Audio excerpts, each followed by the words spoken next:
Our highlights, they are brought to you by Avera Orthopedics.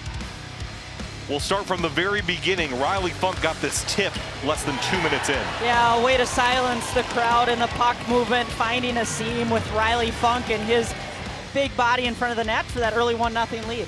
And then similarly, another tip, this time for Augustana, Luke Mobley off a great pass, quote unquote, from Hedden. Well, and this is how you're going to beat these goaltenders, is tips and screens and making them move laterally. Big goal for them in the first period. In the second, it was Dante Lawson going top shelf off a great pass in the corner from Jackson Panzer. Yeah, just winning a battle. Panzer finds Lawson right in the slot that just had a step on Evan McIntyre, throws it across the grain for the Beavers to regain that lead. But then, once again, the Vikings come back.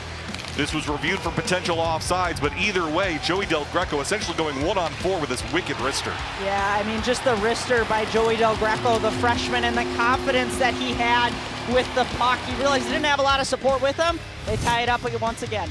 As we move to the third period, Tyler Hennon gets a tripping penalty. Jackson Judding with a nifty spin for the power play goal. Yeah, I mean, just a highlight reel goal to be able to pull it from his forehand to beat Kotai top shelf. But then Tyler Hennon redeems himself here. Another great pass from the corner from Matsui. That looked like Bemidji State's second goal. Yeah, I mean, waste no time, right? You don't allow these goaltenders to get set.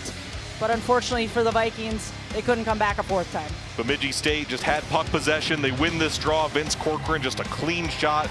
Jopie with a little traffic in front, but it was good. Well, and it was all Väisänen right there by winning that draw and kind of holding up Luke Mobley to allow that puck to get cleanly back to Corcoran. Finds that seam to be able to get that first lead. Your final numbers are brought to you by Hockey Headquarters. Bemidji State ends up with 10 more shots on goal. Vikings kind of kept it relatively even after a first period where Bemidji State doubled them in terms of shot production. And again, the power plays, Bemidji State finally nets one on the man advantage.